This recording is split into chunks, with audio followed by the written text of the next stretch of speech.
Somebody asked me a question. Henderson guitar. Got guitar player. Okay. Can you briefly explain what beginners should do daily? Like specifically what should be done or drilled? I mean, like, you know, when I was just like kind of warming up a little bit, I was running through patterns, right?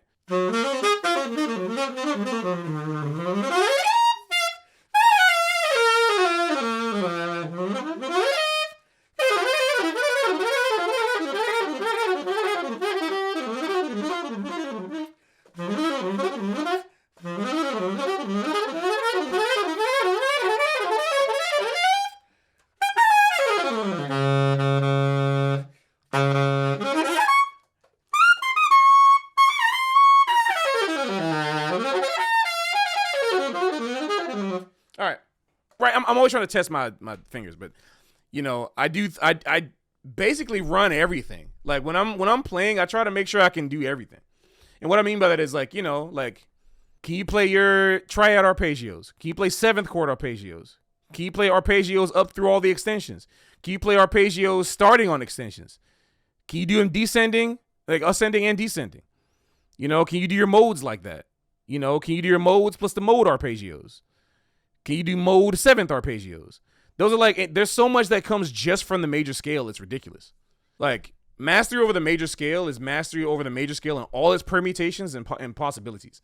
Major scales in seconds, in thirds, fourths, fifths, sixths, sevenths, octaves. And then the donkey scales, as you all know, like, you know, like doing the ninths, you know, as I've said to people before. But my students know about donkey scales. But if I were designing a beginner jazz curriculum, what might that look like? Basically that.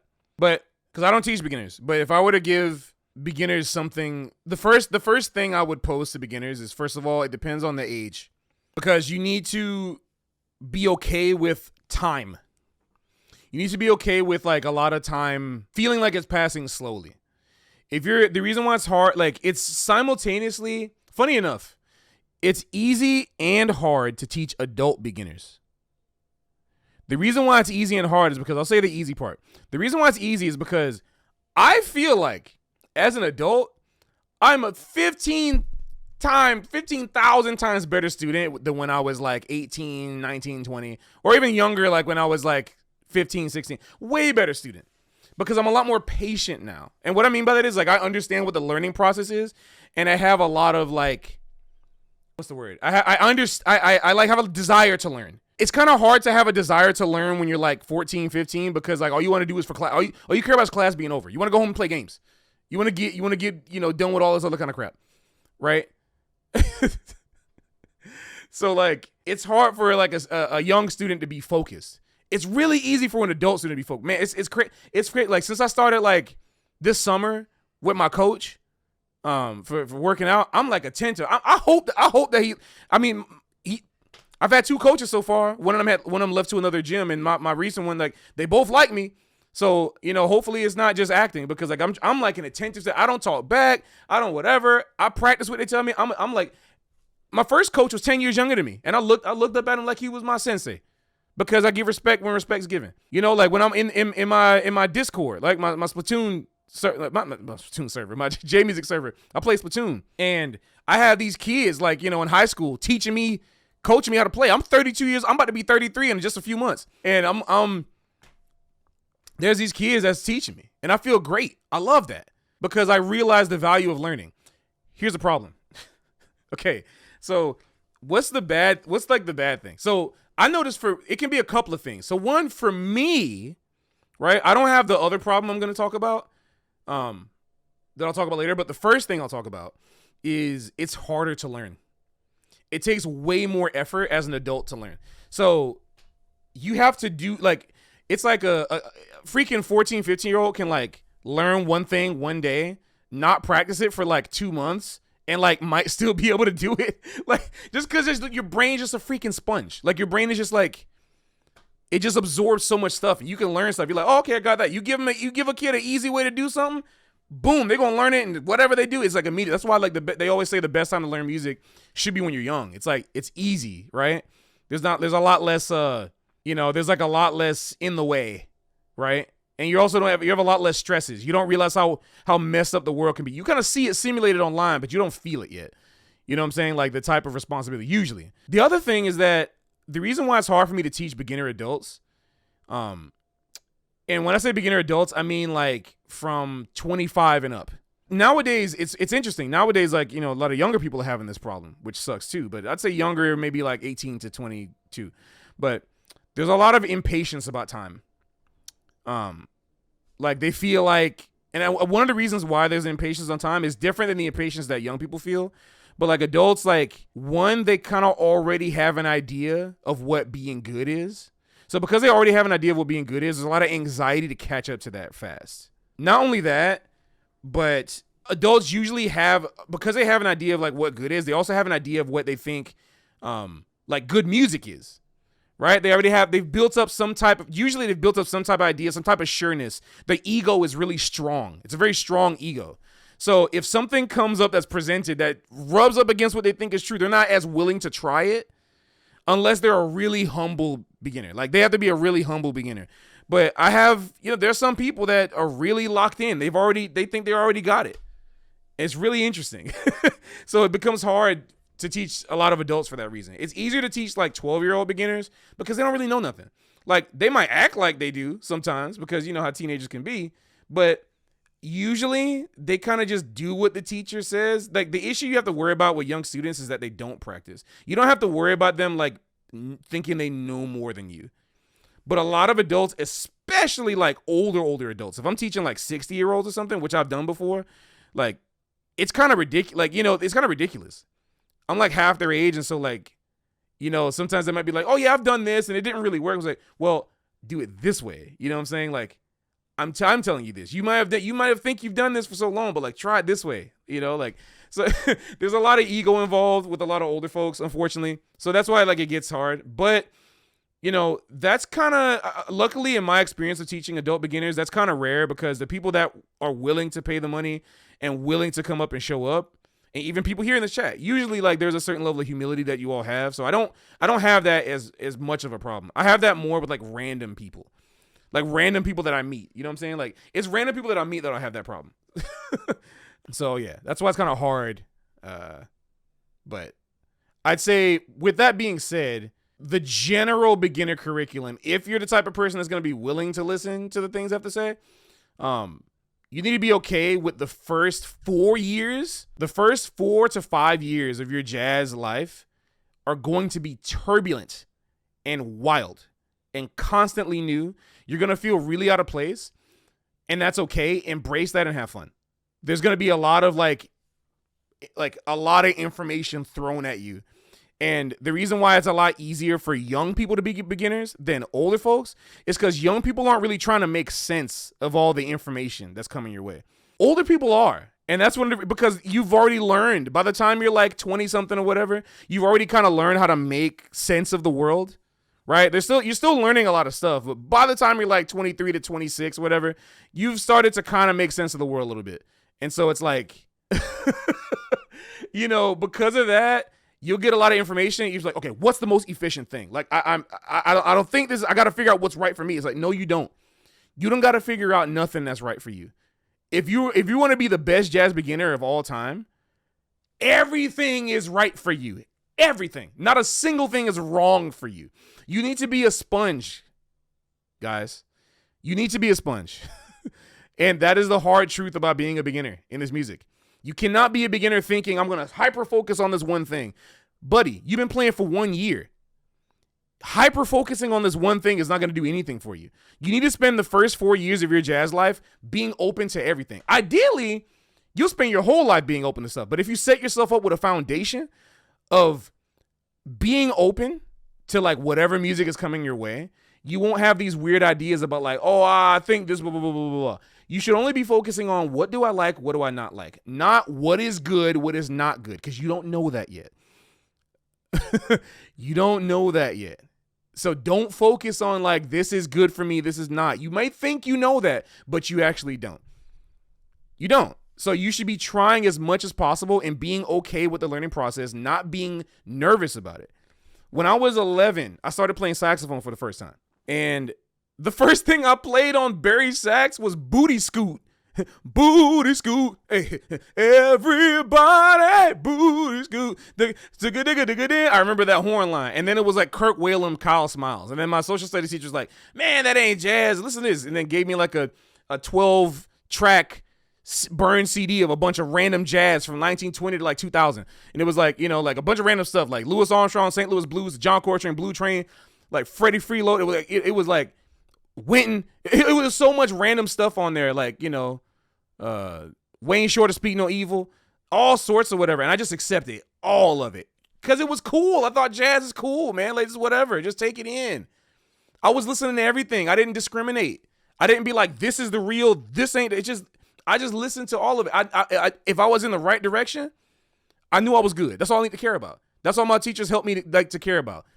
Not like I only need to listen to Charlie Parker. I decided that, guys. I decided that I should only be listening to Charlie Parker. My teacher didn't say only. They just said listen.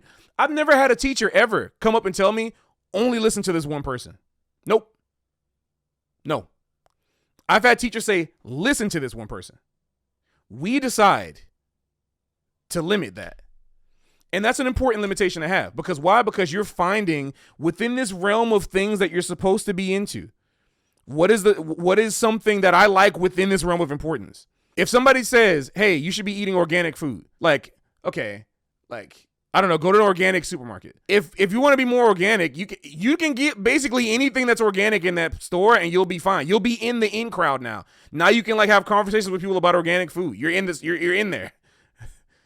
Like yeah, maybe you should only focus on organic cabbage. It's like, no, it don't really matter, bro. It's like whatever you're eating, find what you like in this place. As long as it's organic, you're good. That's basically how it is with jazz. It's like, hey, man, if you want to really get into this music, the foundation of this music was like built before 1960. Kind of get with any of these guys between this period and this period, you're going to probably be all right. Then you hone in. Then you do that. Then you do that type of, that etude stuff y'all like. Like I want to do like an etude or whatever. Like I want to focus on what. Then you do that honing in. Then you do that. But you don't know what to hone in on yet.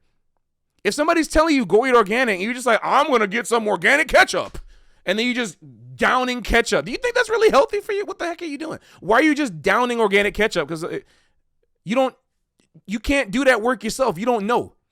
So get a variety of stuff. Bounce around the store. It's all good. Eventually you'll find out, oh man, like the cabbage kind of really resonates with me. Like, oh, maybe not cabbage. I'll go get an apple today. I'm going to focus on like how to prepare like organic. I want to make organic chicken breasts. I want to make like organic grilled chicken because I really like this. Okay, great. Now that you've explored the whole store, you found the sections that like are good for you. But if you don't have that experience yet, you can't do that yourself. You probably need some guidance. Which is fine. But like, just go out there and be open because you don't know it. Be out there and open. Maybe there's like 4 different brands. Hello, capitalism. Oh, we love capitalism. No, we don't. But it's like you go into the store and there's like 4 different brands of chicken breasts. Like it's try them all. Pick one. Like what's the worst that could happen? They're all organic. It's all in the store, right? So just do it. Don't be like, you don't know what's good yet. So you have to calm your life down and be open. So that's the kind of main thing. That's how I would plan a beginner curriculum. It's kind of the way that what I saw as a beginner. Like every week there was like a new musician to listen to. It's like really cool. Like I'm just getting the sound in my ear. Get the sound of jazz in your ear. Live with it. Think about it, man. Imagine if like, that's why like, again, not to get too personal with some people, but like how many people have y'all seen where like, parents raise their kid on like one thing and in one environment and they never leave it because they think this is the best way to raise a kid. It's like, how don't kids turn out? Right? What baby is born into the world only in one place? That's not good for the baby. They got to be out there, literally touch grass. They got to be outside, seeing the world, just observing, whatever. The baby's not thinking, only this type of Gerber baby food is good for. No, it's just the baby, just whatever. Just wah, goo, goo, gaga, just doing whatever. Just living life and laughing and having a good time. For how long? The first 0 to 4 years of its life. It's any type of beginning, anything. I'm not a scientist. I can't claim that I know the science of any of that, but all I know is that just from looking at it anecdotally and just by researching, by doing that, By looking at any type of beginner in any type of field, beginner in life as a human, beginner in a skill, whatever, those first formative years need to be spent absorbing stuff, y'all. Just absorbing. The reason why we place so much faith in the children is because children just, they see everything. Like we say, look at the world like a child, like this innocent, pure thing. Yeah, because they're not a 3-year-old doesn't go out into the world and be like, yeah, I'm not gonna go over here. That's not really a very yeah, I heard that establishment is not getting good reviews. Like I'm gonna say, no, they do what their mama tell you, whatever. They just run into it. Like you guys gotta not be afraid of running into stuff. It's so important. So my beginner curriculum, yeah, it's like just listening to a bunch of music, playing a bunch of random patterns, seeing what sticks, seeing what you like, and then we work on the stuff we got to work on little by little. But I generally like to separate the like required like technical stuff, isolating it as just technical exercises, and then the like absorbing of the music over here. That's kind of how I grew up. It worked for me. It worked for all my friends around me and all of the advanced people that are pros now. It teaches you that there's some things you got to do that you don't really like, and there's things that you really like, but you can't spend all your time on it. Here's the balance. Boom. And Gary, old folks like me have specific things in mind. Exactly. Yeah, that's the reason why it's hard to teach adult, like beginner, intermediate, like just students in general, because like the amount of times that like I've taught certain students, and I have to pack my own patience because the adult student doesn't have their patience. I'll say like one thing, and then it's just like, yeah, I've been working on that for a long time. And I'm really trying to was like, okay, all right. I've been thinking a lot about that in my own practice, and I think I really need to think what my weaknesses are, and I think I really need to think. Well, I mean, like I said, like it depends on where. Again, it depends on where you are as a musician. If you are a beginner or intermediate, but you probably are not. I don't know. But if you're a beginner or intermediate, you shouldn't be focusing exclusively on your weaknesses. Well, I should make a chart. I need to figure out how to do that. But like the reason why you shouldn't be focusing on your weaknesses as a beginner is because everything is a weakness. It sounds funny, but like think about it. If you're like a beginner intermediate player and you're like really anxious about playing, and you're just like, man, like that again, this is another reason. Maybe I don't want this. Is this real talk episode about like why being an adult beginner sucks? Like it's like so tough. Like here's the thing. If you're like been playing jazz for like 1 or 2 years, and you're just like, man, I really got to focus on my weaknesses. It's like, bruh, or sis, or fam, whatever. I should say bruh for emphasis. Bruh, everything is a weakness. You can't play jack squat. So that means that you just keep doing what's the solution? Just keep doing what you're doing. Just play. Like, don't like alleviate the anxiety. When you get to a point where you notice that you're like the only time where you really need to worry about that is when you get to a point where you realize there's like some imbalances. It's like having a muscle imbalance, right? When you get to a point where like you're really good at one thing and you're getting really good. You notice that like you've been gradually moving everything up like this. But then one day, you're going up, but one thing's going way above the other. Another one kind of stays. Okay, that's when you got to like, hey, chill out for a second. Don't neglect this. You've probably been neglecting this. That's what that means. But if you've only been playing for like 1, 2, 3 years, whatever, you don't have any special weaknesses yet, y'all. Stop making life so hard on yourself. Have fun, dude. Man, if I was like that growing up, I would not get anywhere near where I am right now. Like I feel bad for some of y'all. And maybe it's like the classical mindset or something. I don't know what the reason for it is, but it's just like it really like this is why I talk so much about just doing stuff. It's why I talk so much about that, because it's like, and also learning things by ear, because like that's a way to get everything together. You want to work on weaknesses? Get stuff by ear. You'll realize all of your weaknesses in a heartbeat, because 1, your ear's already weak. Then 2, you'll be like, dang, like Cannonball's playing this crazy behind line and I don't got nothing together. My articulation sucks, my tone sucks, my air sucks, everything sucks. But if you're just doing an etude that only focuses on articulation and you're running that articulation etude every day because it's fun, you didn't work on that legato. You know what I'm saying? You put that legato book to the side. That staccato one that's pretty fire. You like the cut. That's really fun. Okay, now you know what you got to do. You're no longer doing everything anymore. You're only focusing on one thing. It's a lot better to like just build out a balanced regimen of stuff. You know, you don't need to do one thing 50,000 times. You can do all the things you like, just spread out 15, 20 minutes at a time. It don't even have to be that much. And that's why I advocate so much for transcriptions, because it's like a multivitamin. It's a multivitamin if you're honest. Let me be more clear on that. Let me clarify. Transcriptions are really good for you as a multivitamin, right? Like a catch-all, like a full body workout kind of thing. If you're honest with yourself. If you're not honest with yourself, and again, you're one of those types of people that, okay, let's move away from the staccato people. It's like legato. You really like legato tone, but you don't really like staccato, or you don't like practicing it. And then you pick up a freaking like cannonball thing. It's like, man, we know a lot of cannonball has like really sharp, hard articulation, but you're slurring everything. Well, you're not actually being honest with yourself, because you're transcribing the notes, but you're not actually doing. Well, there you go. It's not a full body workout anymore. Now transcribing is now just an etude for you to make it however you want it. Right? So you got to be honest with yourself. Somebody said Johnny Griffin. Yeah, anybody. You know, anybody that really articulates heavily and you're playing it like a legato, you're not being honest. Get in there, work that articulation. Move it. Get the tongue moving. You know, because you can't do it yet. So, of course, you can't. You know, if people saying, like, I can't do it yet. It's like, yeah, yet. But you can do it. You just got to work on it. But people, like, won't do it.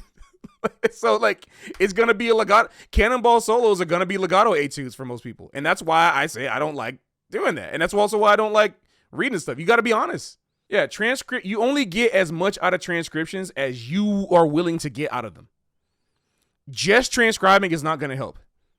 That's why I keep telling people, you get a solo, right? If you get a solo, I don't know, 1 to 5 solos. If you get like five solos really down, that's going to do way more for you than getting like 50 solos in a year. Way more. One, the less solos you do, the more you're able to remember, because you're constantly practicing, and repetition is what helps memorization. And also, every time you listen, you're hearing something more in there that you might not have known before. Even if you know, because you know me, I'm the type of guy that doesn't like writing stuff down. But if you're like more a beginner and you have to write stuff down, like, even when you're writing it down, you might listen to it and like you come back to it in 2 or 3 years and you're like, oh snap, like, I actually, you know, or even just 2 or 3 months. Doesn't matter. Doesn't be years. Just you come back to it after you get better and you're like, oh, I made a little mistake there. Maybe I should do this instead. So it's like, it's one of them things. It's one of those things, y'all. You got to be honest. If you're honest with yourself, then you get the results. That's why, like, I tell everybody to get Miles Davis Blues by 5. You get the first 3 choruses from Blues by 5, Miles Davis, or like the first 2 choruses of like Prancing. You start with those 2, and you can spend time. Your ear it'll be like you're unlocking another portal to another dimension if you can do that. If you can actually like lock yourself in, practice, get as close to it. Guys, you don't know the euphoria of recording yourself side by side to the musician that you're trying to transcribe, missing it so that your balance, you're playing like it's kind of the same level, and it's like almost no difference. It's crazy. It's so fun. It's like a rush for me. Whenever I'm like, I get that and like really close to it, it's not good unless I'm as close to it as I possibly can. I'm never gonna get 100% because you can't be the person, but I'm gonna get as close to it as I can, and it feels great. Because now I know. Because here's the thing. Now by learning to do that, here's the thing you get from transcribing like super close to the musician. Here's the thing you get from that I love. The biggest thing you get from that is that once you spent so much days, hours, sweat, time, everything into getting this like one transcription, you have then at the other side, after everything's done, you have then learned a new technique, or 2 or 3, whatever. Like if you're really bad articulation, trying to get cannonball stuff or whatever, and you're really trying to nail this articulation, when you're done, you now have like a new tool. It's like beating a boss in a video game and like unlocking a special weapon, you know, that you can only get from fighting this boss. You know what I'm saying? Yeah.